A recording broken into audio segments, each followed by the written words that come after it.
president or tape him when they talk to him to try to entrap him. That was stunning. And Rios says it makes a difference if Rosenstein ultimately resigns rather than be fired by the president. So some were speculating that this was done to provoke President Trump to fire Rod Rosenstein and thus open himself up to the accusation of obstruction of justice. But with Rosenstein resigning, rather than being fired, changes the whole dynamic. So it's hard to say what happens next. Rosenstein has denied the reports that he intends to step down. I'm Chad, groaning. A man has been pulled from the rubble of a building in Washington, D.C. 5 days after the building caught on fire. The man was trapped on the third floor of the Senior Living Center when he was found by officials performing room checks. Fire Chief Gregory Dean explains how the state of chaos from the fire may have resulted in the resident being overlooked. You have people coming in, we're coordinating with Marines and other people, start getting people out of the building. So there is a chance that an apartment or two may have been missed as they were trying to do that. At the same time this was going on, if we go back to that moment, you're starting to have stuff collapse inside the building. So you have a lot of things going on. The fire department says they will be rechecking the entire building with the assistance of canines in order to make sure no one else has been trapped. Weight Watchers is doing some rebranding. Fox's Carol Zimmer has details. You could say the name of the company has lost some weight. From now on, Weight Watchers will be known as WW. The company wants to focus more on overall wellness and not just dieting. Its app will offer tips and meditation and give out rewards for tracking meals and exercise. WW has seen a rise in subscribers. The increase has a lot to do with Oprah's decision to invest in the company 3 years ago. WW had 4.5 million subscribers at the end of June. Carol Zimmer, Fox News. And doctors, environmental groups, and California officials are attending a day-long hearing in Fresno, California today on the Trump administration's proposal to roll back car mileage standards. The proposal, announced in August, would freeze U.S. mileage standards at levels mandated by the Obama administration for 2020 instead of continuing to rise to 36 miles per gallon by 2025, 10 miles per gallon higher than the current requirement. That is American Family News for this hour. For more news and information, visit onenewsnow.com.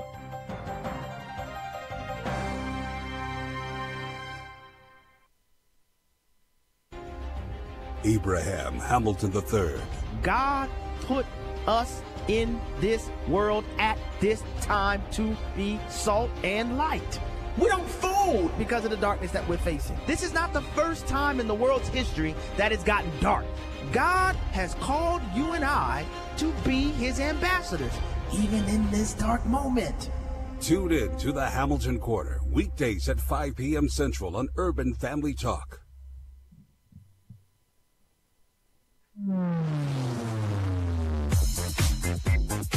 She's sharp, pointed, and insightful.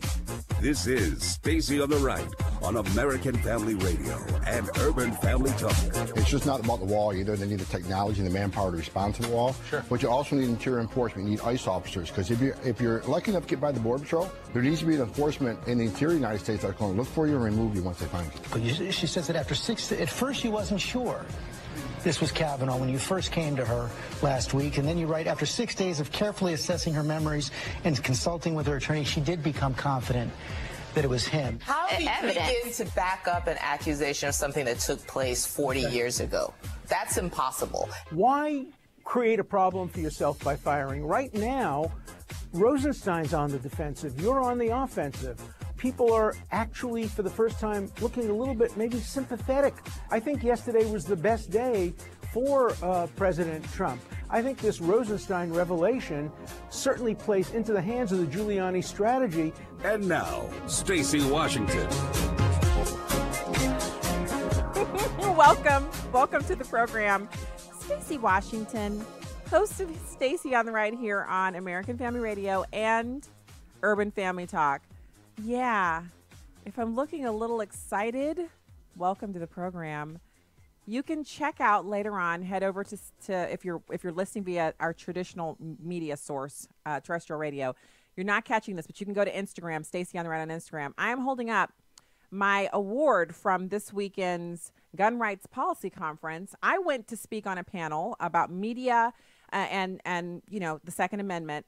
And unbeknownst to me, at the luncheon just after that, about an hour and a half after I spoke, I heard my name called and went up to the stage and was the recipient of the 2018 Journalist of the Year Award, has my name on there, from the Second Amendment Foundation in defense of the right to keep and bear arms.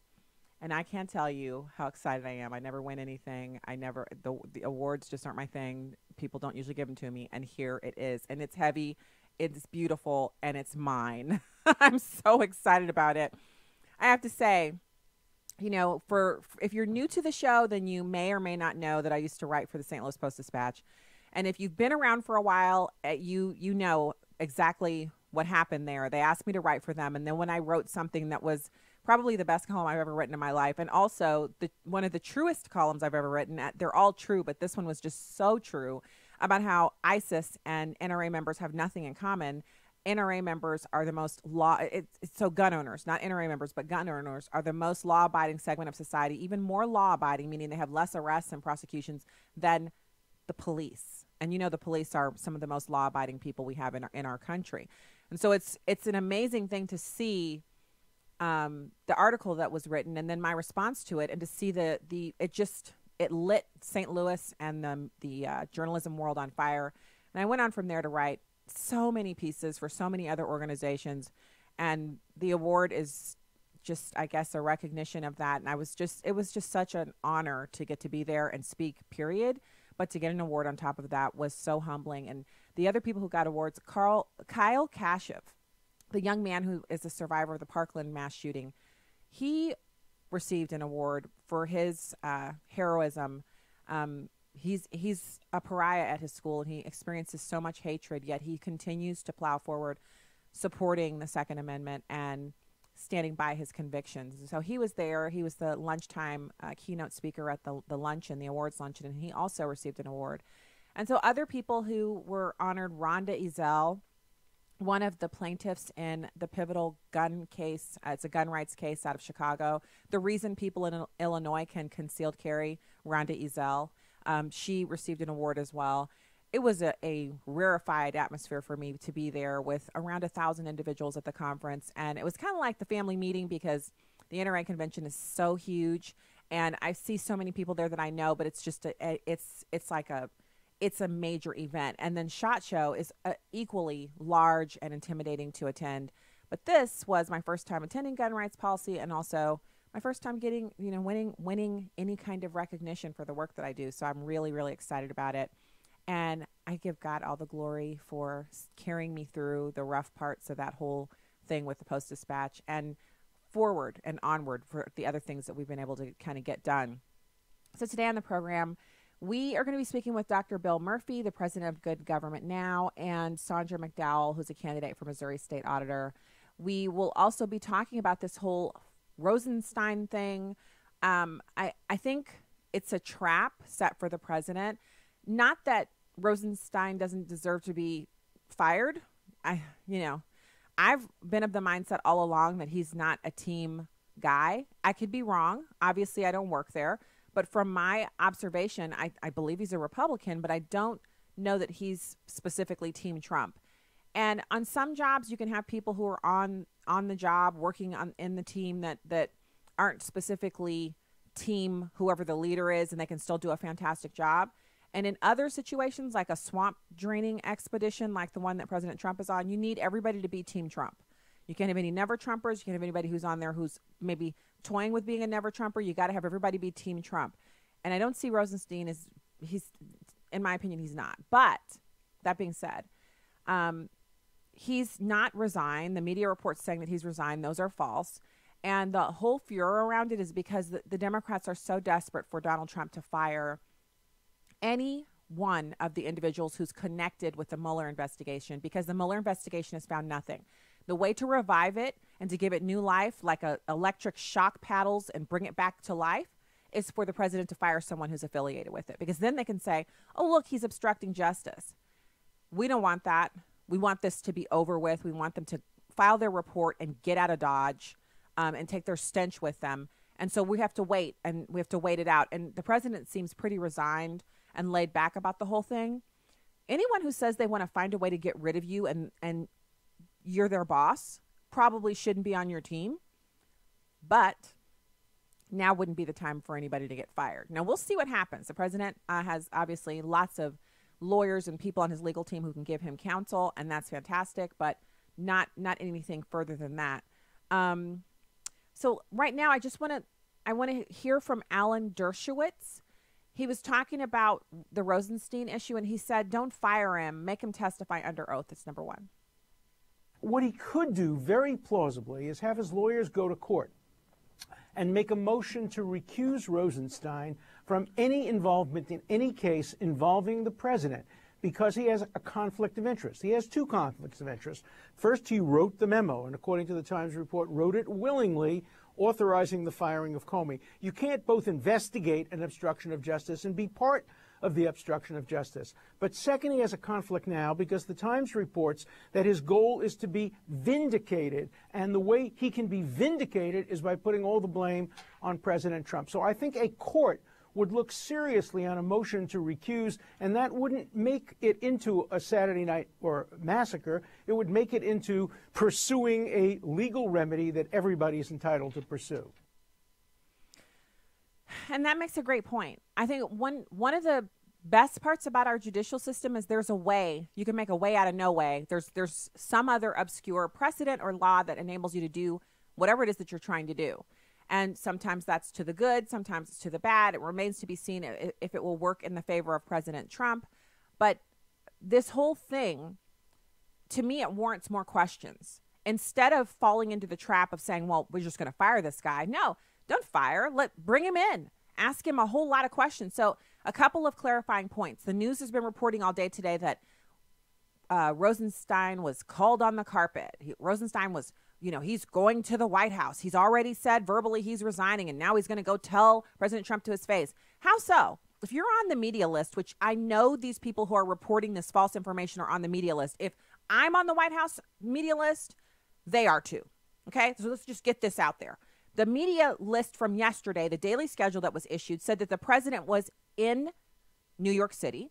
He spent the night at Trump Tower last night, and that today he would be doing events and meeting with world leaders surrounding his speech at the United Nations, which is in New York. So Rod Rosenstein is not in New York. He is down in Washington, D.C. So how would he be called on the carpet to the White House? He's seen entering the White House to meet with the president, who is not in residence, nor is he even anywhere near the building. He's not in the Eisenhower office complex. He's not at the Treasury. He's not at the Department of State. He's not there. So this is a regularly scheduled meeting that he has with the chief of staff of the White House on a weekly basis because they have jobs to do, unbeknownst to the media types. The other news flash is that the White House has also issued a statement, a brief statement, saying that the president has had a lengthy conversation by telephone with Rod Rosenstein and that they have scheduled an actual face-to-face meeting at which they can further discuss developing matters for Thursday. So it looks like not only did he not verbally resign, because what does that even mean? It looks like he'll be on the job until at least Thursday when he talks to the president. And it's probably that he's going to be on the job even further than that. Yeah. It's a trap. It's a trap. In the Star Wars aliens voice, it's a trap. So now let's pivot over to Kavanaugh. So I got to say, when we've talked about this topic on the show before, the social contract, which is something that it's not like legal canon, but it is something that's real that we all participate in. And when we degrade what we're willing to accept or what we see as acceptable behavior from people in public, from people in private, et cetera, and it all started with Bill Clinton and that whole what is the meaning of the word is, and his affair with Monica Lewinsky, and the Democrats and almost half of America basically saying that's between him and Hillary. That was the beginning of the fraying of that social contract, the one that has to do with our politics, how we do politics. So here you have Jonah Goldberg talking about the problem with the Kavanaugh accuser and this idea that if you're a woman, meaning because none of us get to decide right before we're born or conceived whether we're going to be a man or a woman. So being a woman or a man it's the, some people call it the luck of the the die, the roll of the dice, the genetic lottery. God ordained you to be a man or a woman. That's what I call it. But whatever it is that you might believe about how you got to be a man or a woman, the fact is you didn't pick that. So for the idea that women have to automatically be believed, for that to fly, it means that men have to automatically be disbelieved, which means that half of our society, 51% of America's women, all that 51% of society has a benefit that is innately given to them that is not given to the rest of society for something that is an innate characteristic that they did not themselves decide. Transgenders aside, we ain't talking about you right now. So this is a problem. Here's Jonah Goldberg nailing it to the walls. Number 3. Women who come forward and say and make these accusations, they deserve to be heard. They deserve to be taken seriously.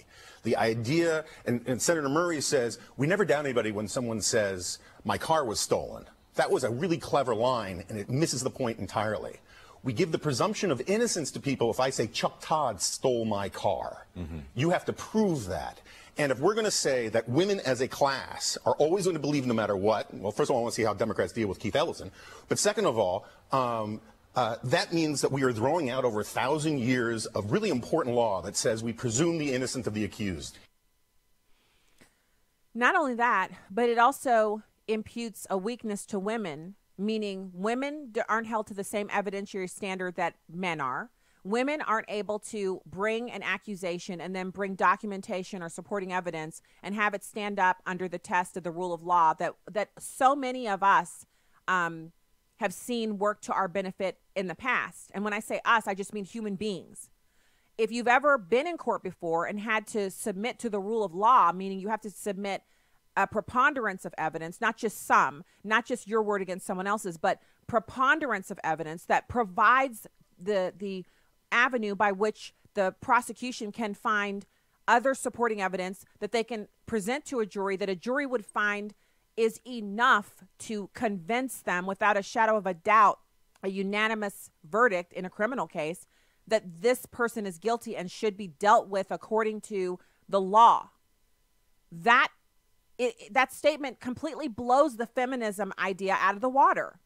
Either women are to be believed because we're so weak and so frail that we can't even stand up to having our assertions questioned. Our accusations can't withstand the weight of scrutiny, or it's what we have now, which is, as he said, 1,000+ years of you are presumed innocent. The person who is accusing you is given the right to present their accusation, and if it meets muster, an investigation occurs. But if you cannot do that, the person is presumed innocent, whether they are a man or a woman. That's the deal here. All right, when we get back, we will have Dr. Bill Murphy. Stay right there.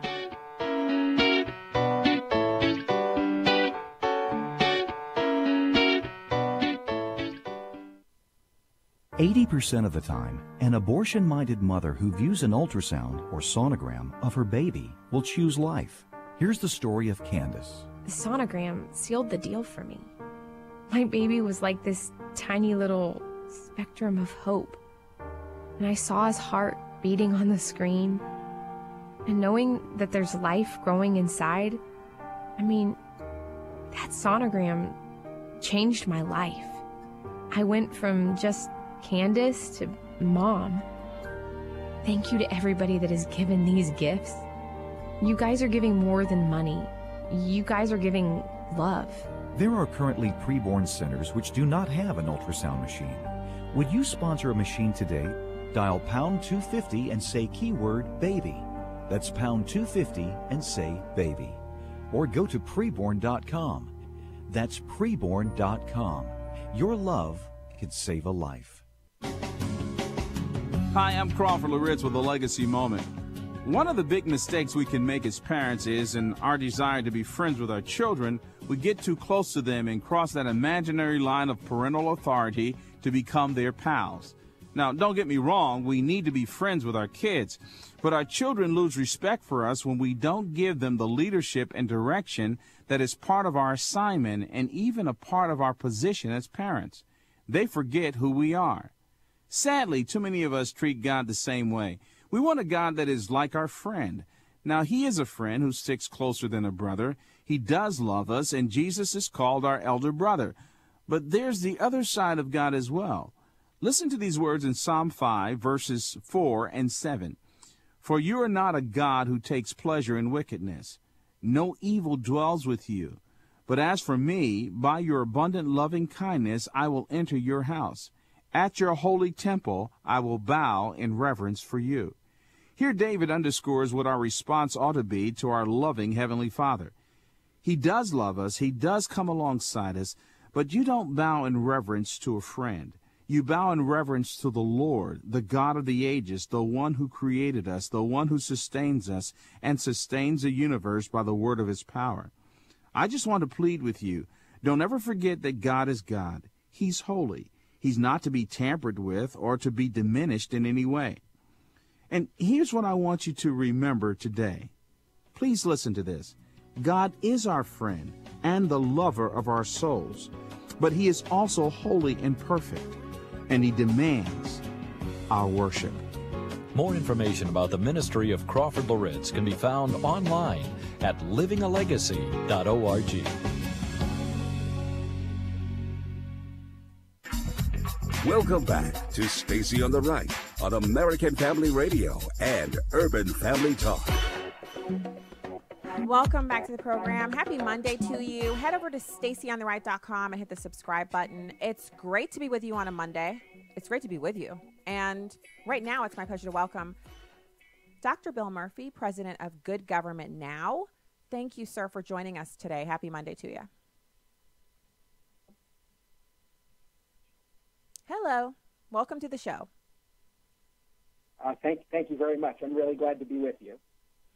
So let's talk about the article that you have up at The Hill. Congress should invoke revised inherent contempt procedure in the DOJ subpoena standoff. Can you talk to the listeners? What exactly is going on here? Sure. Well, of course, I think a lot of your viewers are aware that there's been a controversy where the House of Representatives has issued a number of subpoenas over the last 13 months or so to get information about the conduct of the FBI and the Department of Justice and other agencies of government in the Russia investigation and the Hillary Clinton email investigation. And the Department of Justice has not been forthcoming with those documents. So this is a typical problem that will emerge in relations between the executive branch and Congress. And I guess the bottom line is that the executive branch has really been getting the best of this, and Congress has not been effective in getting the necessary information that it needs to legislate or to properly oversee the government on behalf of the American people. It's been frustrated. It doesn't have effective tools, and this proposal is designed to give Congress a more effective tool, and what it does, it takes what is known as the inherent contempt enforcement power, which is a centuries-old practice employed by the U.S. Congress and even British Parliament and other parliaments going back to the 16th century, in which Congress can conduct a trial to convict a person who defies a subpoena or otherwise interferes with the legislative process. So Congress can hold its own trial, convict the individual, and then issue a punishment. Historically, Congress would arrest people. They could put them in jail either as punishment or as a coercion to make them either give documents that Congress wanted or to testify. And the Supreme Court has also said that if it wanted to, Congress could impose fines. It has never done that. So that's essentially what we did, is to take that practice. There are at least five Supreme Court cases that say this is a valid approach. Congress has done it, dozens of times in the past up until 1934. And what we're recommending is that Congress use a revised version of that would make it more usable so that it could be accomplished more quickly, and that it would also limit the punishment to fines rather than arrest and detention. That's not to say Congress would forfeit the ability to impose those sanctions if it wished. We're just saying as a practical matter, which I'll get to in a little while in our conversation, it would be easier and more effective if Congress limits the punishment to fines now. Okay, so what is the likelihood of this happening? Because I think what you're describing sounds wonderful. People being held accountable in the government. It's not something we see often. I'm ready for it. I think the American people are desperate for it. We want to see individuals who work for the government be held to the same kinds of legal standards that everyone else in this entire country is held to, except for uber rich people who are able to hire, entire law firms to kind of subvert the purpose of the law to their own ends. Most Americans are subject to criminal penalties when they subvert the law. But we don't see that happening with individuals who work for the federal government. So what's the likelihood of this actually happening?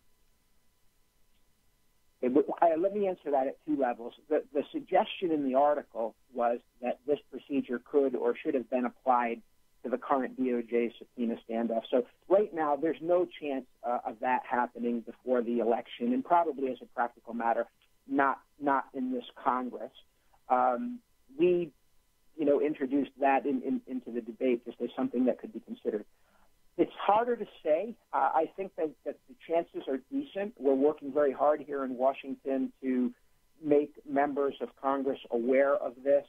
My organization has been lobbying very diligently to this. We've had meetings with many members, with key committees. Just last week, or actually I should say the week before last, the Rules Committee held its first hearing on rules changes for the next Congress. And our proposal and another that we have were submitted for consideration to the Rules Committee along with 11 other proposals. So that gives us some hope. So it's hard to predict this, but I am encouraged that based on the access and the interest that we've had from members. In a couple of weeks, we're going to be doing a major informational session where we'll be inviting any member of Congress and their staffs who wish to attend to question the experts who've written this rule. We just had one last week. We had over 100 people from different committees and member offices. So I'm hoping that this proposal will draw very strongly as well. So let's kind of, I guess one of the things that I'm really interested in is going forward. So there's a natural bias against members of Congress, let's say, holding themselves accountable. We see that with the whole sexual harassment issue. They had a slush fund that was set up during the Bill Clinton era after he did all of his nasty deeds. Then the members of Congress were like, ooh, we have people like suing us and saying they're going to go public. Let's create a way to kind of ease this pain for us. And so the others who weren't doing sexual harassment, namely the women, they didn't say anything. They just sat by and let the men set up a slush fund, and then they paid people out of it.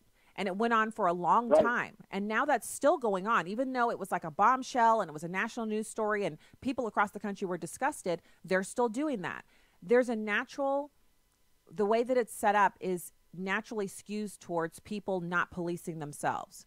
There's no way to police them other than to not reelect them, and their reelection rate is over 80%. So, again, I'm kind of trying to see how this actually becomes a thing. Yeah, so you're absolutely right, and it's an interesting point that you make, and I would extend that. It's been very interesting to me to see that a lot of people in Congress, I think, also see themselves perhaps someday going into the executive branch, and they look at it through that lens as well. So even beyond, say, just looking at one universe of people within Congress, you can look at that whole kind of Washington, D.C. environment of people who are a member to it. And I think that is really there. Some people have said that outright. Others, I think it's a subtext. So you're right that it's going to be a tough slog. And what we're trying to do is to encourage people to take the high road and say, look, if you look at the broad historical sweep of this, the power of Congress has been declining in this regard. And you're right, whether it's overseeing itself or overseeing the executive branch.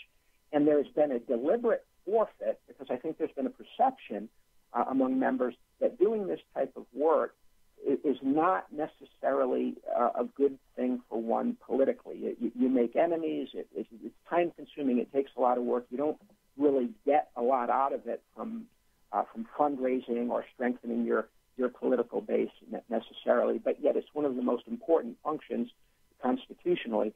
So, and the other thing that really undermines the process is partisanship. So whenever an oversight dispute or an access to information dispute emerges, you end up having whichever side wants the information, whichever party thinks it would benefit, they're arguing for transparency and accountability and maybe more sanctions to get that information out of the executive branch effectively. But as soon as the shoe is on the other foot, quite frequently, the parties change. So many former members of Congress I've spoken with refer to this as tribalism. And they said that, look, we have made a big mistake by putting partisan interest above the good of the country and the Constitution. A reasonable balance of power between Congress and the executive branch is vital. Congress is the instrument the people use to control their government. If Congress is not effective in overseeing the executive branch, the people are therefore no longer in control of it. So there's a lot, how charged the environment is on top of the concerns you mentioned. So it's difficult, and I hate to say it, but it's probably true that this is more likely to be put in by if a party other than that controlling the White House is in charge. So it's hard to predict what would happen, but that's been the typical pattern over the last at least a decade and a half. That if the president's party is controlling Congress, oversight is less aggressive. But if it's the opposition party, they'll be a lot more assertive.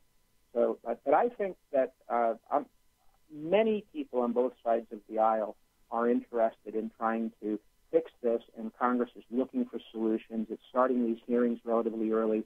So, I'm hoping, I just want to get in there and make the best argument that we can for the American people, and hope we'll be able to get somewhere. Well, I think the idea is so honorable and it's so right. And I think I know how I feel about it. I know I kind of tend to take my anecdotal evidence a little bit. I'm a little kind of serious about it, Dr. Murphy, because no, that's great. I mean, the reason I am is because I tend to get a lot of email and a lot of direct messages, and I talk to a lot of people because of what I do. And so when I feel an undercurrent of something going on, I kind of feel like, oh, that I have my finger on the pulse. And another strong indicator for me is that I was one of the last people to realize that Donald Trump was going to win, but everyone around me had been saying that he was going to. So it's not that I didn't think he could win. I definitely didn't believe the graphics that said, he has no chance of winning. But I had people that I bounce stuff off of all the time, and they told me early on, if he becomes the nominee, he wins. Bank on it. He became the nominee, and they were like, it's Trump all the way. He's going to win. And they said, no chance at all. And so now looking back, I think they're probably a better barometer than even I gave them credit for, because I didn't say, oh, that's impossible, but I definitely didn't believe them the way that they believed what they were saying. And I feel like what you're talking about here in this article, it's so needed. It's like pouring some water on a plant that's, maybe 2 weeks out from being completely, you can't water it anymore. It's already dead.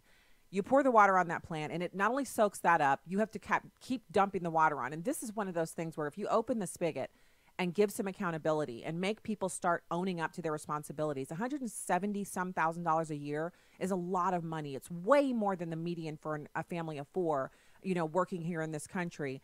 And so people who are earning that kind of money should be held even more accountable than, say, some mechanic who's making $55,000 a year and has a wife and 2 kids. It's accountability that Americans are craving from elected officials and people who work in Washington, D.C., for government. And if we could just get some, I think it would just change the dynamics. It would bring some normalcy back to Washington, D.C., and we need it. We need it. I think you're right. I couldn't agree with you more. And I'll also say I think there's a lot that you and your viewers can do. for me, I've observed a lot of people think this oversight kind of stuff is kind of an inside game here in Washington. The sensational cases, people hear about it, but really one thing that I hope to do going forward is to enlist the American people to start communicating about this to their members of Congress, especially those who are in leadership roles, who have discretion to issue subpoenas or to conduct assertive oversight. All too often, that really hasn't happened. We'll call to say when we need, some assistance with a government program or something like that. But members really don't hear that necessarily that much good, informed feedback from their constituents about what they want to see happen. And what we're trying to do is give people a roadmap of what are realistic options that you can ask your member to do. Because when you watch TV and you see what's going on there, you hear things, and sometimes it looks like things are happening, but they might not be effective. And this is a very specialized kind of arcane area of congressional history and constitutional law and everything. And, we just don't have time to get into that stuff in our everyday lives. But I think people can learn it pretty quickly and act on it. So I just ask your audience to keep hope. And it's hard to get results overnight. But if we all stick together and keep rowing in the same direction, I think we can get there. Well, I think this goes a long way to informing people on what's available. And you're right. We have to be vigilant about requiring people that we send to Washington, D.C. to want to police themselves and to submit to oversight, because it validates what they're doing. And, any person who's Absolutely. worked in the private sector, we know how that works. In the private sector, where there's accountability, there's certainly not as much waste. And you see not just profitability, but you see success for businesses that have that. And integrity, it's not something we're looking for because it's just pie in the sky and rainbows and unicorns. It's because integrity is a hallmark of future success. So we want to bring Washington, D.C. back to that if we have to do it dragging, kicking, screaming. It's a knockdown, drag down fight, but it's worth it. Thank you so much. Dr. Bill Murphy, president of Good Government Now. Thanks for your time today, sir. Thank you. All right. Appreciate it. Thank you. So it's such a good piece. I'm having trouble on my laptop loading the article on thehill.com, but I will still post it at Stacey on the Right Show on Facebook. You can find it there and read it. And maybe the first step is to just read the article and share it with someone. And I don't mean just the social media stuff. I mean, sometimes what we do at our house, which I think is really, it's a friend of mine says she just spreads newspapers out every morning and to see if she can spur conversation among her teenagers around the breakfast table, or she'll leave an article for them to read. And so we do something similar at our house where I find an article, anyone in the family who finds an article that's interesting, you print one copy out and you put it on the kitchen table, and then we all read it and we discuss it. Maybe that's where it starts, just discussing accountability in the home, and then maybe share the article with a friend via email. And maybe see if a few friends sit down at lunch and start thinking about who can we call, congressman, senator, something like that, to get them to, adopt this attitude. It's unconscionable that we allow this to go on with our tax dollars. We'll be back with more right after this. Stay there.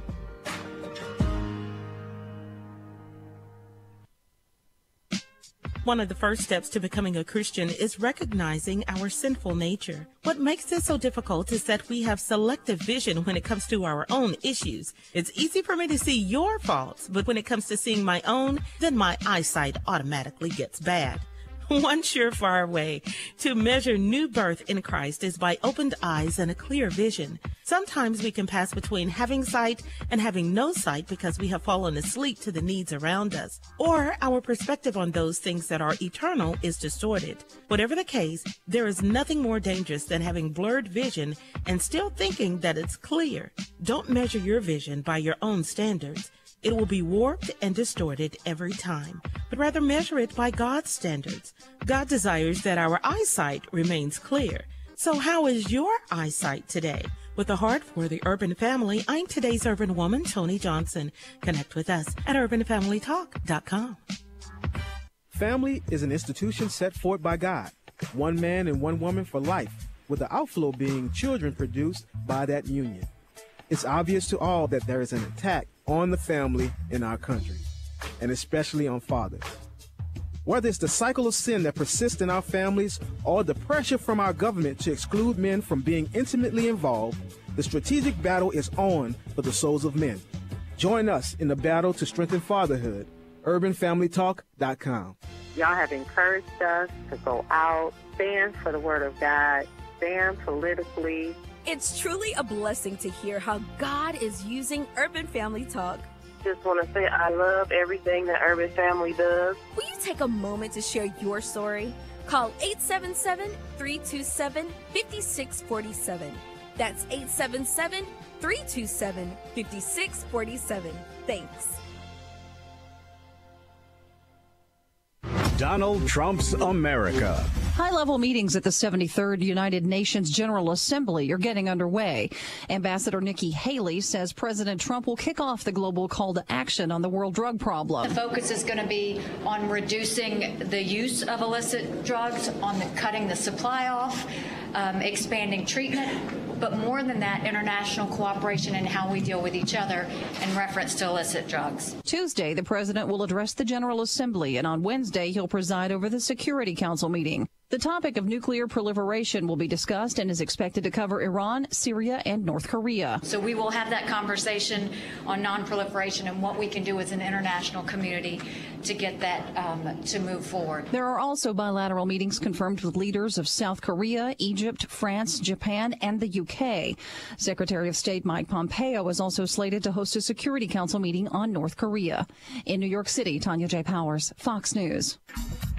Welcome back to Stacy on the Right on American Family Radio and Urban Family Talk. As you've seen what's happened at the FBI, they're all gone. They're all gone. They're all gone.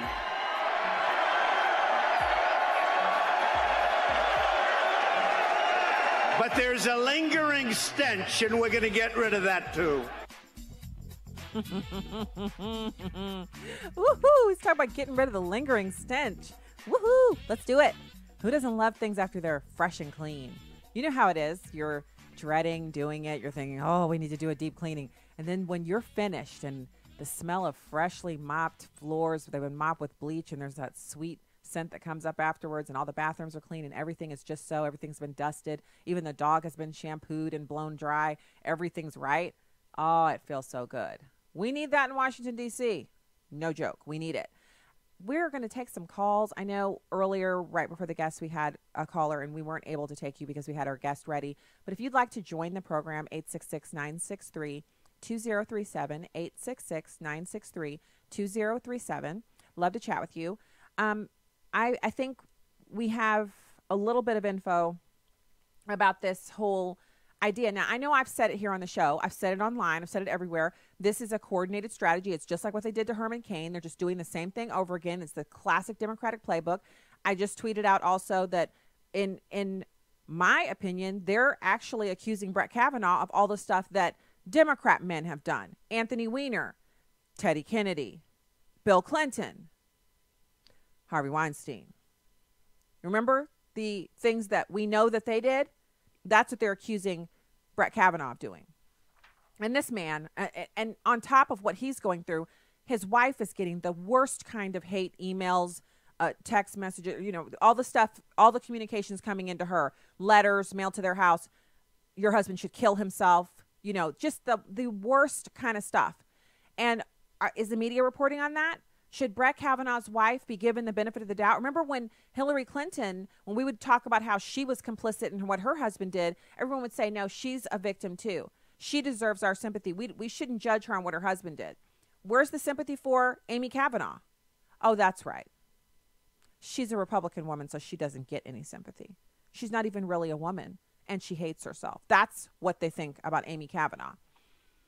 So don't forget to pray over your meals. When you pray over your food, please pray for the Kavanaugh family and for this entire process and the judicious resolution of it. And when I say judicious, that the right outcome would occur, that God would make himself known in this situation.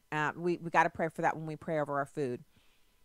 So you've got this woman, Ricky Seidemann, talking strategy way back in July. She said a strategy would appear that will definitely impact the course of this nomination. Well, now we see that happening. Let's go to the phones. Bob in Tennessee, thank you so much for calling the show today. Good afternoon. I listened to what you said today, and I agree with everything you say, and as to the need and how we go about it. But what I worry about is there is a progressive movement in this country that it's been going on for 5 decades, 6, 7 decades maybe, and it's well entrenched, and it's obviously well entrenched in our government, in our executive branch. I mean, these people, I call them traitors, but these people that are being exposed now are progressives, each and every one of them. And I just worry that we're going to be able to clean out. I mean, Trump's going to do what he can, and he probably will get reelected in another 4 years. He's probably going to need that. But I just worry that we're at the point now where we're dealing with traitors. You're right.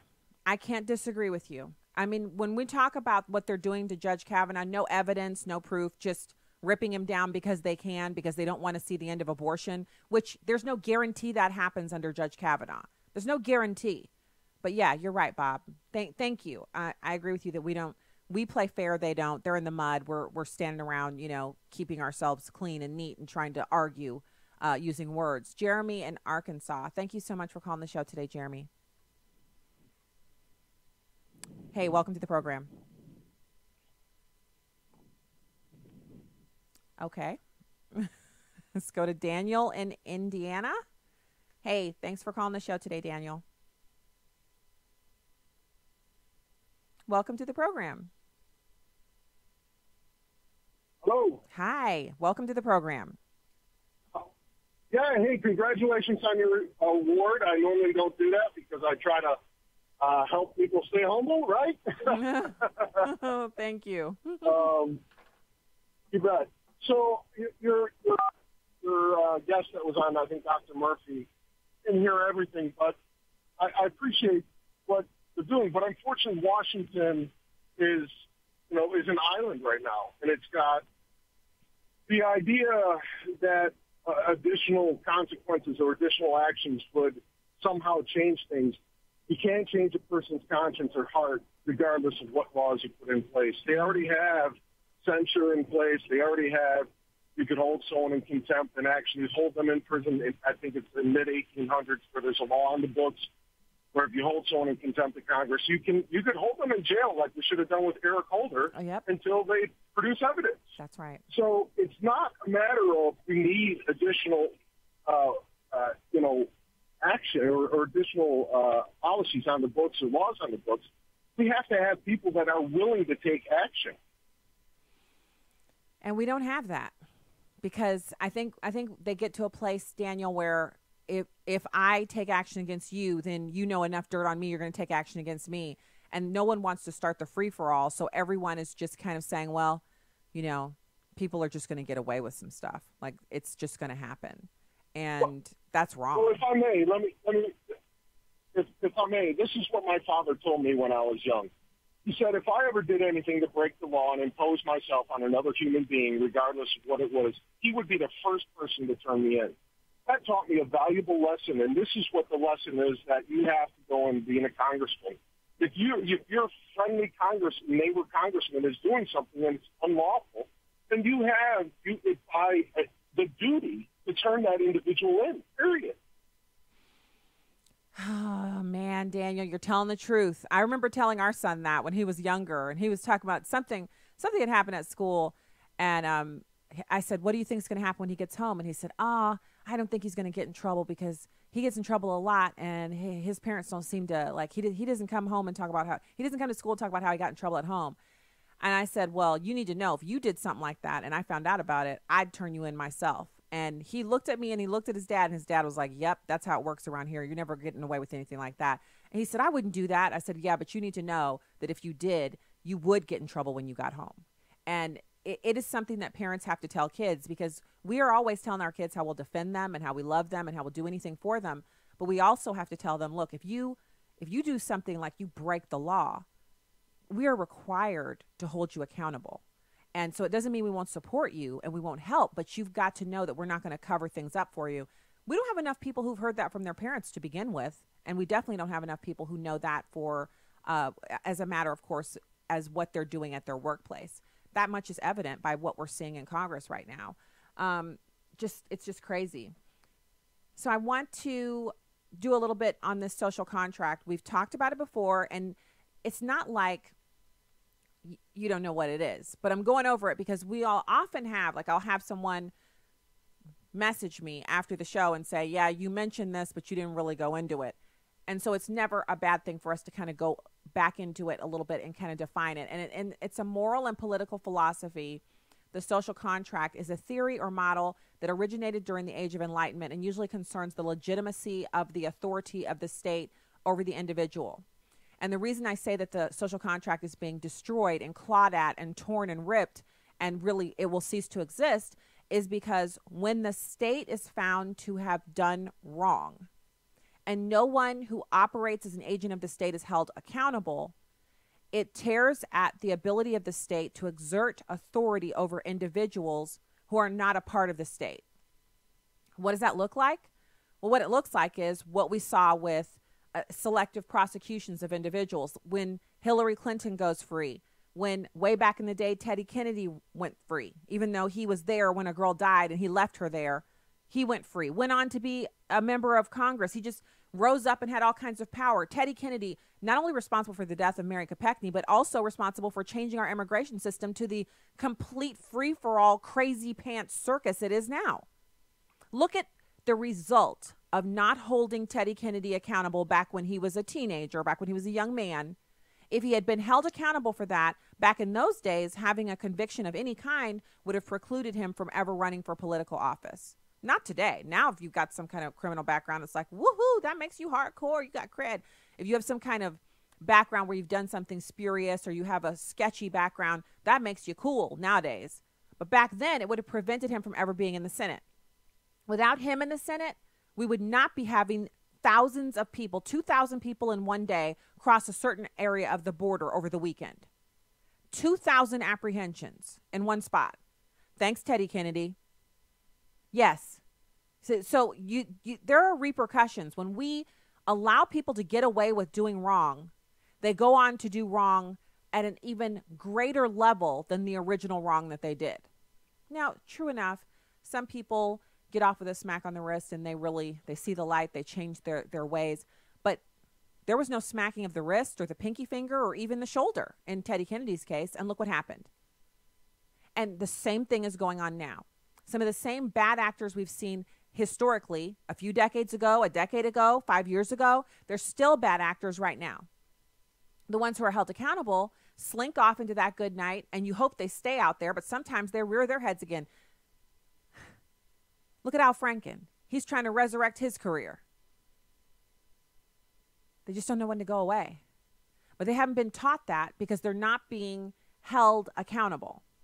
So social contract arguments typically posit that individuals have consented either explicitly or tacitly to surrender some of their freedoms and submit to the authority of the ruler or the decision of a majority in exchange for protection of their remaining rights.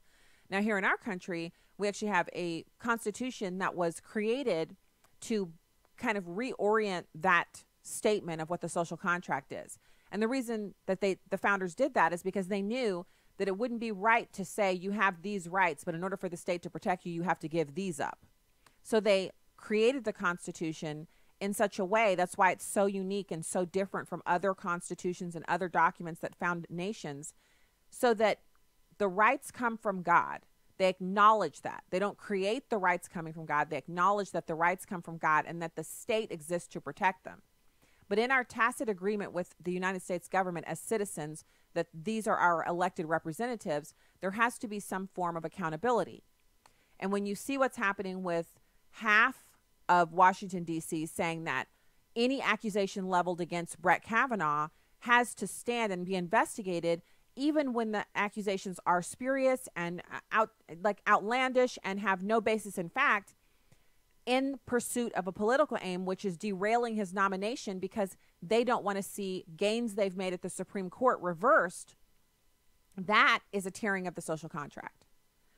We have an obligation, as difficult as it might be, and I liken it to a story we're going to get to about a girl getting removed from Catholic middle school for a hairstyle. And the headline tells us that she was removed from school. It was because of her hairstyle, and it puts the onus on the Catholic school that there may be some racism. But the fact is, when we submit to, let's say, a private Catholic school, we agree to abide by the rules that they lay out for, say, dress and things like that. And then the Catholic school has two options. When girls or boys flout the rules on what color socks, how long the skirt is, what kind of hairdo, they can either let it go, telling every other student that it's okay to do the same thing, or they can crack down on that student and apply the rules as they're laid out in the handbook to ensure that other students don't see that student getting away with something and are encouraged to break the rules themselves. Because if you don't enforce the rule on how long a skirt is, then how can you enforce the rule on tardies? And if you don't enforce the rule on tardies, how can you enforce the rules on detention? And on it goes. So rather than tear the contract that they have created in the student handbook and the contract that the parents signed when they submitted their child for admission to the school chose to abide by their own rules. And the rule is that all boys and girls will wear their natural hair. This story is an 11-year-old middle schooler removed from her Catholic private school on Monday by her parents after administrators reportedly cited her hair extensions and style as a dress code violation. So what they're saying is not only must the hair be the natural color, it can't be Kool-Aid dyed, it can't be purple, it also cannot be fake hair in your hair. It has to be your own natural hair. Now, they don't say how it has to be styled, just that it has to be natural, and that for boys, it must be above the ear and the collar. So again, the headline says, girl gets removed from Catholic middle school for hairstyle. This decision is going to affect black children more than white children. But the fact is, Christ the King Parish School told all of the students over the summer of the change to the dress code. And then they warned her on the first day and gave her 7 days to remedy the hairstyle. And when she showed back up with it again, they said she had to go home and change her hair. They didn't expel her. Her parents came to the school, turned in all of her stuff, and removed her from the school and disenrolled her. Because the parents don't want to submit to authority. But if the school had caved to them, they would be saying to all of the other students, none of these rules mean anything. That's why we have a free-for-all in Washington, because in Washington, D.C., many people have been allowed to break the rules, and now none of the rules mean anything. Farewell from the Heartland, and God bless. If you're leaving us, if you're going to be with us, we have more Stacey on the Right up next.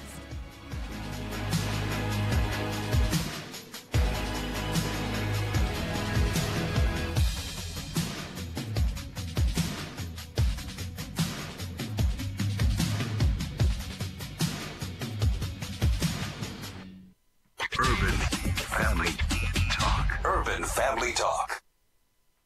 I'm Will Addison, Director of Urban Family Talk. Our motto is truth, wisdom, and empowerment. We felt that this motto reflects what we want to be to the urban community. We ask God today to give our community wisdom from God, truth, which is Jesus Christ, and empowerment through the Holy Spirit as we seek to be the community that God has called the black community to be. Stay connected at urbanfamilytalk.com. Truth, wisdom, empowerment. Urban Family Talk, a ministry of the American Family Association. For American Family News on the Hour, I'm Chris Woodward. The White House says President Donald Trump and his embattled Deputy Attorney General Rod Rosenstein spoke today and will meet Thursday at the White House amid uncertainty about Rosenstein's fate.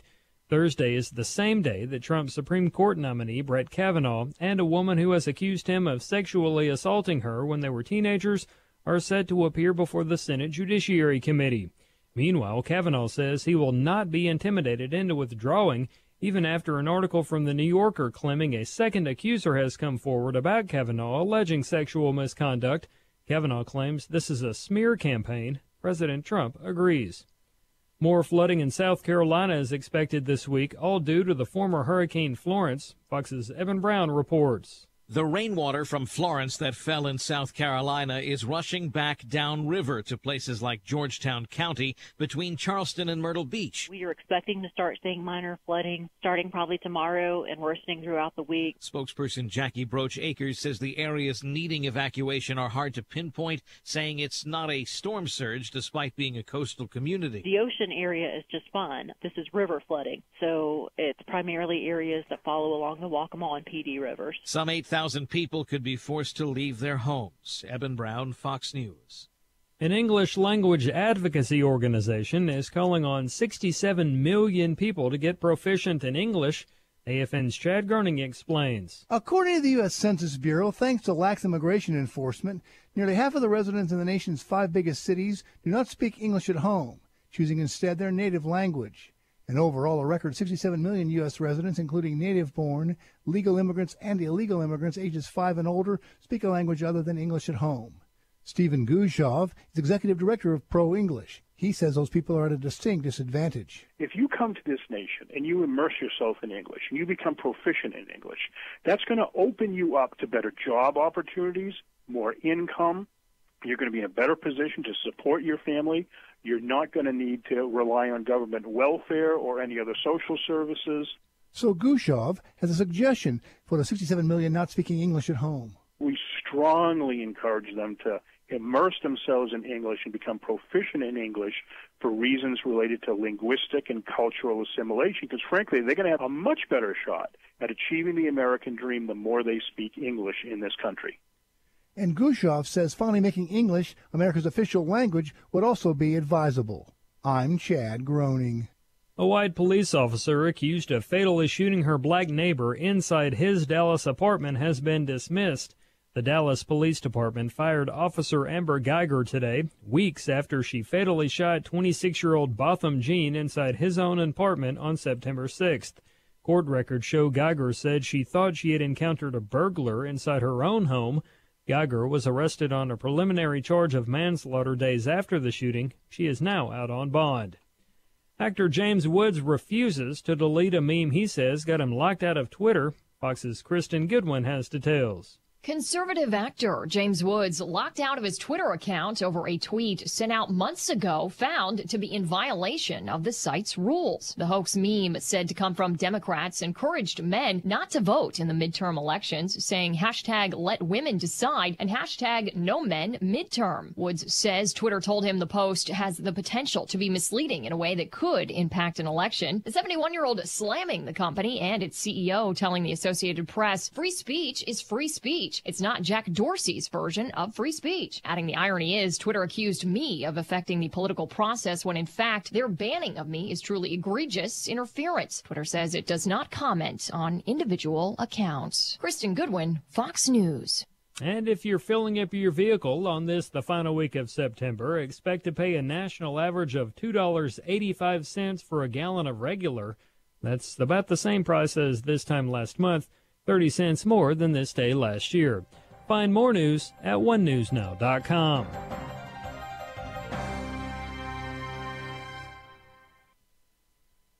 Hi, my name is Larry. Now I started drinking on the job. It was a daily consumption of at least a quart of vodka a day. I came into Teen Challenge. My life has just drastically changed. I've been alcohol-free for 19 months now. If you know an adult or teenager who's struggling with a chemical addiction, Teen Challenge can help. Call us today at 417-581-2181 or reach us online at teenchallengeusa.com. This is Urban Family Talk.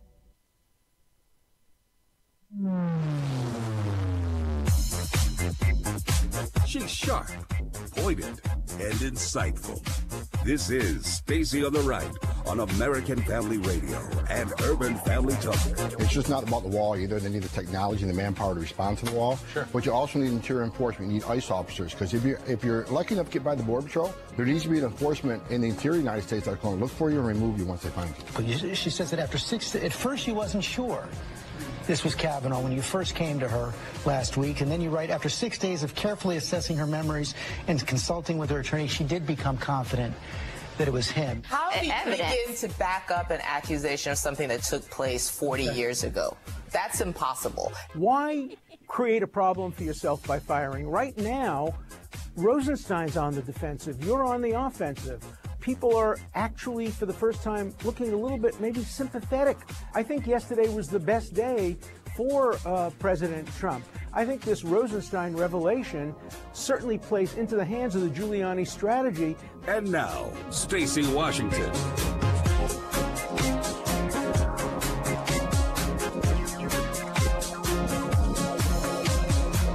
Welcome to the program. Thanks so much for being with us today. It is fantastic to be with you. Happy Monday. Guess what? We have Saundra McDowell, candidate for Missouri State Auditor. She'll be with us the last segment of the show. But right now, we are going to be talking more Kavanaugh. And it's important that we acknowledge and we push out the truth here, because CNN and the other mainstream media outlets are not talking about the ordeal that the Kavanaugh wife and daughters are going through. They're not talking about how awful it is to have something leveled against you that you can't respond to for Brett Kavanaugh. This is someone who, up until this point, has had an exemplary career and been seen as an upstanding individual. Now you have people online saying, doesn't it disturb you that he's coached, Little League and all that he's been around little girls? This is the kind of stuff people are saying about this man. Think about what he's going through. Think about any person who maybe didn't like him in his just regular everyday world are now considering these allegations and possibly thinking they're true and taking them at face value. You know how it is when people don't like you. It's one thing when they don't know you and they don't care about you. It's another thing when someone just, for whatever reason, chemistry's off, they don't like you. And up until this point, they've had nothing against you that they could hold over you because, hey, you haven't done anything. But now you've got half of America calling you everything but a child of God. And he's having ramifications from this. I'm sure he's got an amazing community that's rallying around him, but it doesn't stop the mail from coming to their house. It doesn't stop the direct messages and the all the online hatred that his wife is receiving. And it's wrong. It's a witch hunt. And the way to stop it is for Chuck Grassley to call a vote. The way to stop it is for him to just say, you know what? We're not going to have any more consideration of these allegations. We're going to have this individual given the opportunity to be voted on. And these baseless allegations, we can't give into this, because the longer it goes on, the higher the chances. We're basically watching the preview of what happens next time. Unless the Republicans nominate a woman to fill the next vacancy, and it is coming. Another vacancy is coming.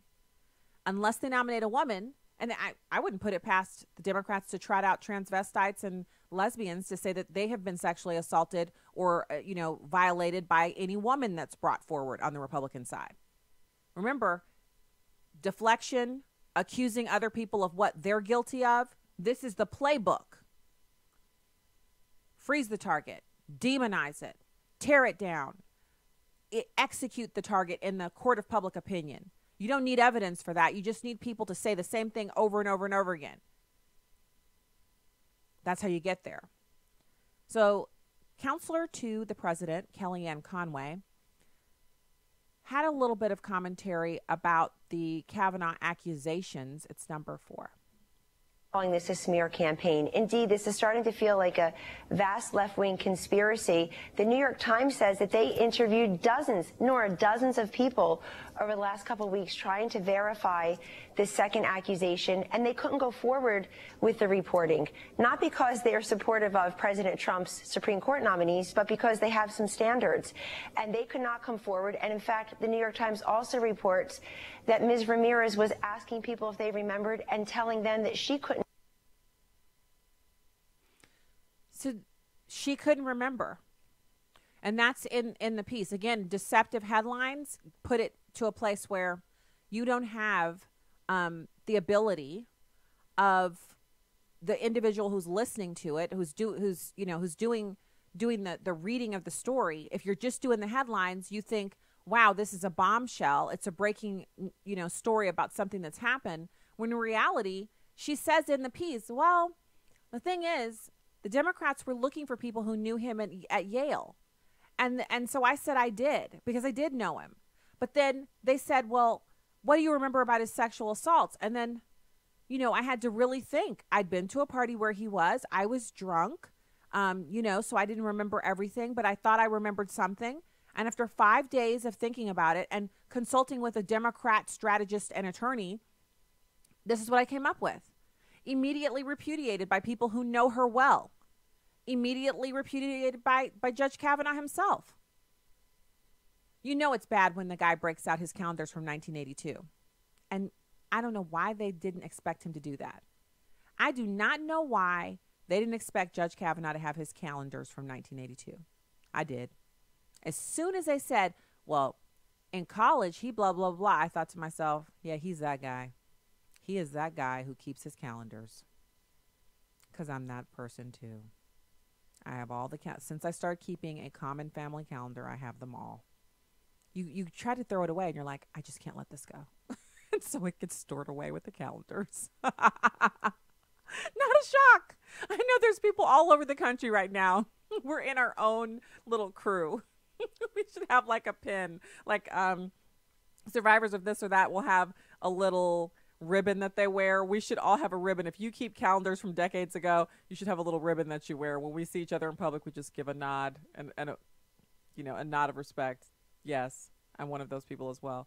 I mean, how much more can he do to prove he's innocent and to exonerate himself? They just want to see him fly off the handle and lose his temper, but he's not going to do it.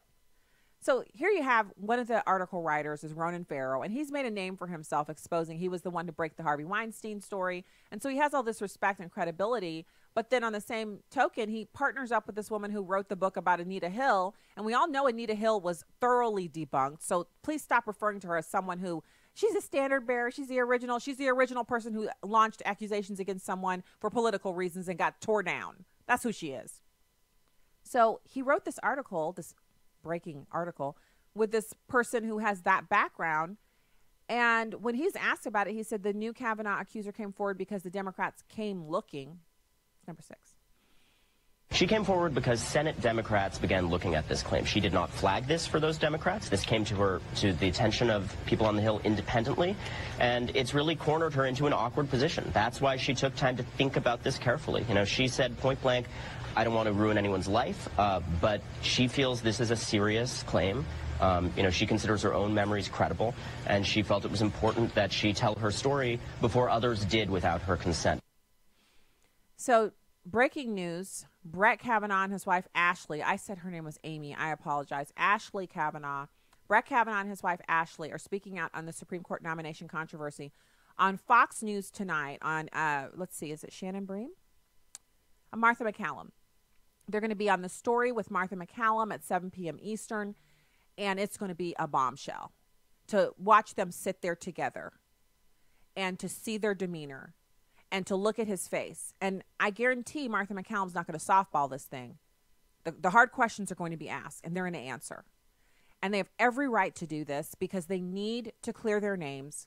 They have daughters, they have extended family, and the Kavanaughs writ large deserve the opportunity to have their voice heard, especially since this process is dragging out to the degree that it has. Thursday, my foot. If you have an accusation you're launching against someone who's sitting on the Supreme Court, then clear your calendar and take yourself from California over to D.C. and make your accusation. Stand tall. There'd be no way I wouldn't stand up. If you're going to go so far as to consult with the Democrats and take a polygraph and do all the things that you say you've done, then when they say, we want you to come in and testify, my response would have been, what day is good for you? Because I have an accusation. It is with merit, and I want to stand before you and level my accusation, and then I want him to respond. That would be my attitude on it, unless I was doing it for politics. And then I would have to ask my Democrat overlords, how long do I need to delay? Will Thursday do? Tuesday? Wednesday? Tell me your bidding. Soul has been sold to the devil, and it's just whatever is politically expedient. Forget about the future. I mean, I'm assuming that she's been told she's going to be taken care of quite handsomely. So, don't worry about any of the rest of it. Just do what needs to be done now to protect abortion. So that's the breaking news. I'm really surprised that they didn't come out on Friday, but I guess with all of the allegations piling up, they feel like they have to do this, especially in light of the fact that he wanted to testify the next day, Friday of last week. I mean, he's been ready. Monday, he was ready to do it. On today, he could have done it. We'll just have to see where it goes from there. So he's already issued a statement saying he will not be intimidated, and the White House has issued a statement that they support Brett Kavanaugh and that he's a good man, and that the president also has said he supports him. I want to read you the letter that Judge Brett Kavanaugh mailed to Senator Charles Grassley and Senator Dianne Feinstein. And this is important. It's dated today. It's to the two of them because Chairman Grassley chairs the committee and she's the ranking member. And here's what Judge Brett Kavanaugh mailed to them. It says, Dear Chairman Grassley and Ranking Member Feinstein, when I testified in front of the Senate 3 weeks ago, I explained my belief that fair process is foundational to justice in our democracy. At that time, I sat before the Senate Judiciary Committee for more than 31 hours and answered questions under oath. I then answered more questions at a confidential session. The following week, I responded to more than 1,200 written questions, more than have been submitted to all previous Supreme Court nominees combined.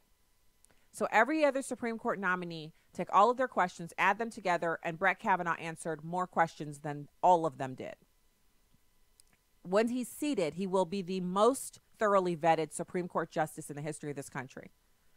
Only after that exhaustive process was complete did I learn through the news media about a 36-year-old allegation from a high school that had been asserted months earlier and withheld from me throughout the hearing process.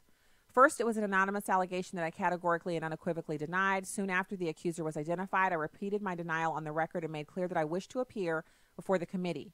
I then repeated my denial to committee investigators under criminal penalties for false statements. All of the witnesses identified by Dr. Ford as being present at the party she describes are on the record to the committee, saying they have no recollection of any such party happening. I asked to testify before the committee again under oath as soon as possible so that both Dr. Ford and I could both be heard. I thank Chairman Grassley for scheduling that hearing for Thursday. Last night, another false and uncorroborated accusation from 35 years ago was published. Once again, those alleged to have been witnesses to the event deny that it ever happened. There is now a frenzy to come up with something, anything that will block this process and a vote on my confirmation from occurring. These are smears, pure and simple, and they debase our public discourse. But they are also a threat to any man or woman who wishes to serve our country. Such grotesque and obvious character assassination, if allowed to succeed, will dissuade competent and good people of all political persuasions from service. As I told the committee during my hearing, a federal judge must be independent, not swayed by public or political pressure. That is the kind of judge I will always be. I will not be intimidated into withdrawing from this process. The coordinated effort to destroy my good name will not drive me out. The vile threats of violence against my family will not drive me out. The last-minute character assassination will not succeed. I have devoted my career to serving the public and the cause of justice, and particularly to promoting the equality and dignity of women. Women from every phase of my life have come forward to attest to my character. I am grateful to them. I owe it to them and to my family to defend my integrity and my name. I look forward to answering questions from the Senate on Thursday. Sincerely, Brett M. Kavanaugh. I ask you, are those the words of a man who's a sexual predator?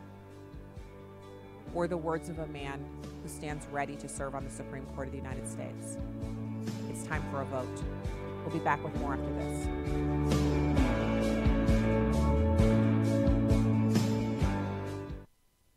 Good news. You are not stuck with your health care plan. Really. You have a choice, and it's a great one. It's called MediShare, and if you've heard about it and wondered what exactly it is, it's a way that people share their health care bills, and these are people who have a common faith, who want to be part of something beautiful that not only meets their health care needs, but the needs of others too. And it's people who love to save money, big time. MediShare members typically save $500 a month per family on their health care costs. That is a life changer for people. So this could be for you. Maybe it's what you've been looking for, a way to pay health care bills that's not only very smart financially, but it's even profound. MediShare is a nonprofit with 400,000 members nationwide who pray for and share with each other. So yes, you're not stuck. There's another way, and it could save you a lot. Hit *345 to find out how much you can save on your health care. Message and data rates may apply. That's *345. This is Viewpoints with Kirby Anderson. You know, whenever you are having a debate or discussion, it is essential that you define your terms. This is especially true in any discussion about socialism. Actor Jim Carrey recently said he was tired of hearing talk show commentators say that socialism is a failure. He concluded that we have to say yes to socialism, to the word and everything. Anders Hegstrom, in one of his videos, asked, what does socialism mean to him? He says that conversations about socialism often go like this.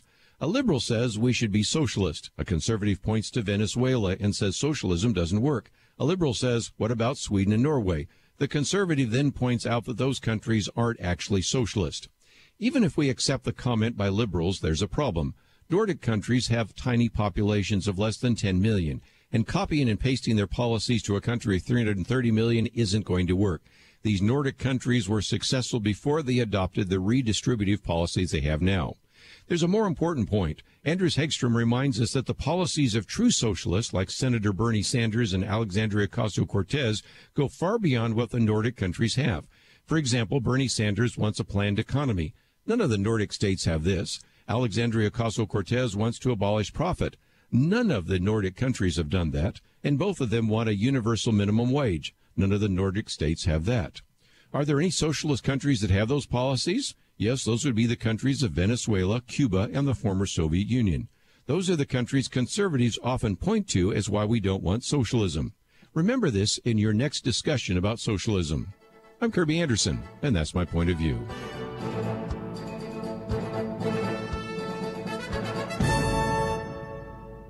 From Universal 1440, Unbroken, Path to Redemption, the rest of World War II hero Louis Zamperini's true story, now playing, rated PG-13. You can download episodes of Stacy on the Right from the podcast page on AFR.net or UrbanFamilyTalk.com.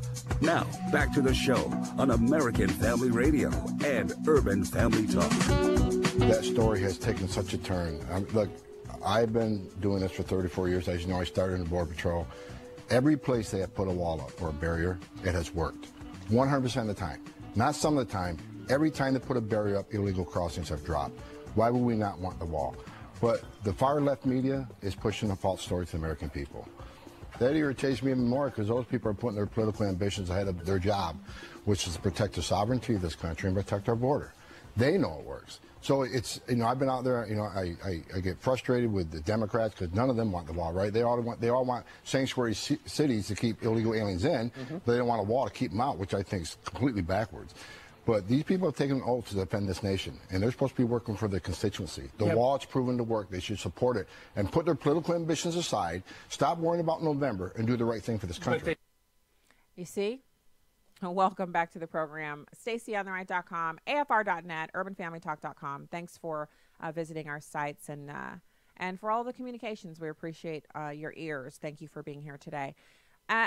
This is former interim ICE director, Immigration and Customs Enforcement Director Tom Homan, telling the GOP to forget about November and do the right thing by building the border wall. It takes people with that kind of wherewithal to get anything done. I just saw breaking news. The president has signed a free trade agreement with South Korea, which puts more pressure on China. Thank God we have Donald Trump negotiating these business deals now, instead of politicians who won't even consult with business leaders in order to find out if what they're proposing or signing on to makes any sense for the American people, for businesses in America, for our intellectual property, and for our interests in maintaining a hegemony going forward into the future, right? I mean, it's not just about, hey, we want to keep to ourselves and do what's best for us. What's best for us is for us to be in charge all over the place. That's what's best. I know that's something that triggers leftists that just can't stand to have anybody say that one culture is superior to another, but nobody is killing themselves to immigrate into the continent of Africa or into any Islamic countries. No one's killing themselves, literally walking hundreds of thousands of miles and, paying to have themselves trafficked into Iran. It's because their culture is not as good. Sorry, it's just not. Their society isn't as good. Their country's not well run. It's not profitable. There's no prosperity there. There aren't opportunities there. That's why people are trying to get in here. So it's better if we're in charge. Well, while we're in charge, we should probably try to get our own house in order. And we have a lot of work to do in that arena. And here's just one example of how a few people, and you know how this is, how many people does it take to ruin a party or a gathering? How many people at a meeting, let's say you're having a business meeting and you guys are all, everyone's gathered around the conference table. How many people in that meeting does it take to basically derail the whole thing? People not observing meeting norms, coming in with food or, coming in with things that don't have anything to do with the meeting. The one person who always brings up a subject that has zero to do with the meeting, and they try to just hijack the meeting to talk about that subject when the agenda for the meeting they're attending has zero to do with that. That's what we have going on in Washington, D.C. We have a bunch of people hijacking the agenda, which the agenda is there was an election 2 years ago, and one party lost and the other one won. So, yes, it is appropriate for Congress to say, I'm not voting for that legislation. That's not something I want. It is not appropriate to say, I don't want you to take over the Supreme Court, so I'm not going to allow the nomination to go forward. You see the difference there? We have a real problem with people in Washington, D.C. saying this is basically a banner they're hanging out that says we don't accept the results of the last election. And that's a problem.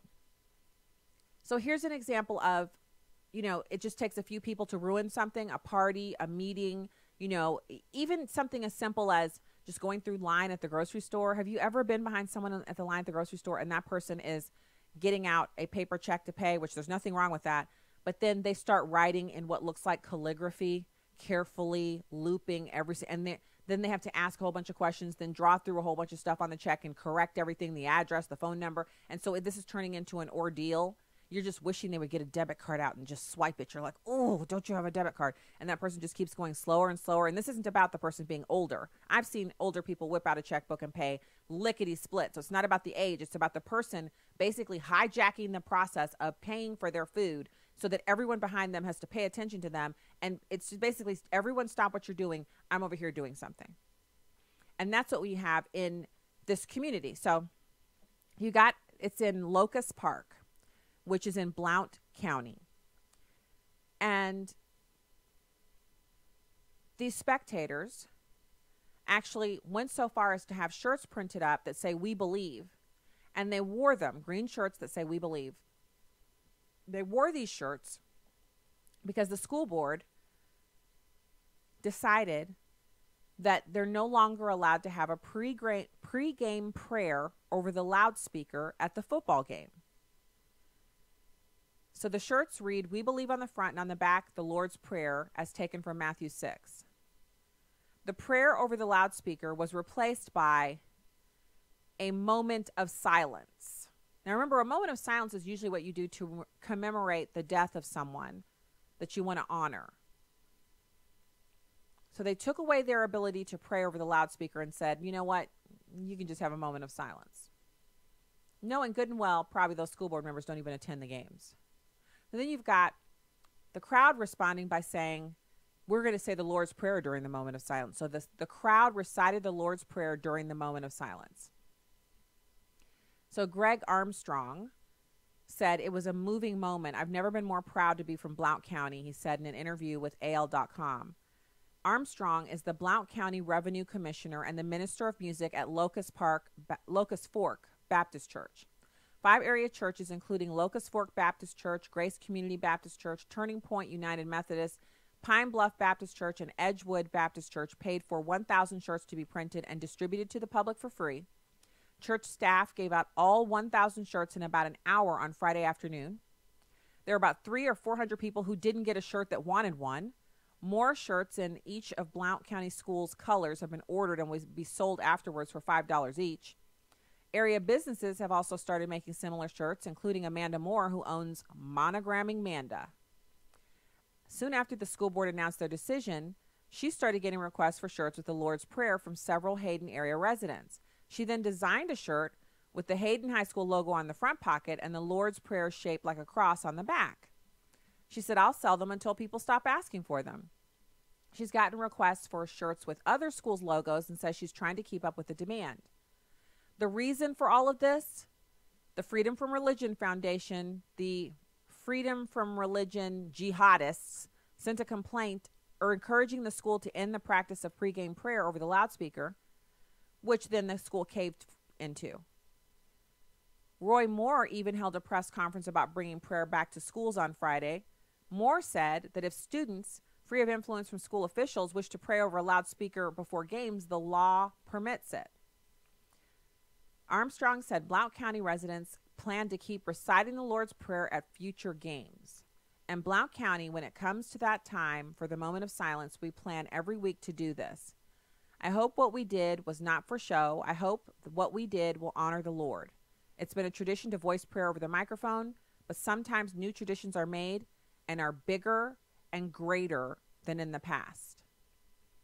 It only takes a few people to ruin a party, or in this case, a football game, for everyone else.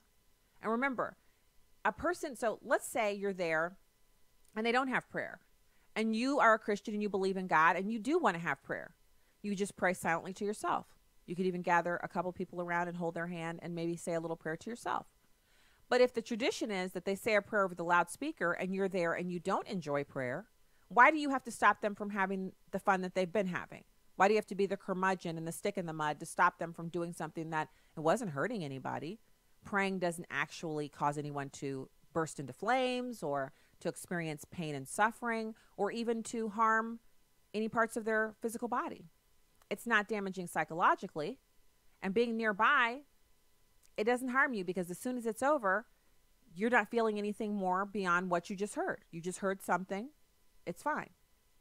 This is the problem that we have. We have too many people who want to ruin the party for everyone else, running around doing stuff like what they did, which it's one person, one or two people who've been going to the games. They don't like the prayer. They call the Freedom from Religion Foundation, and they thought they'd won something.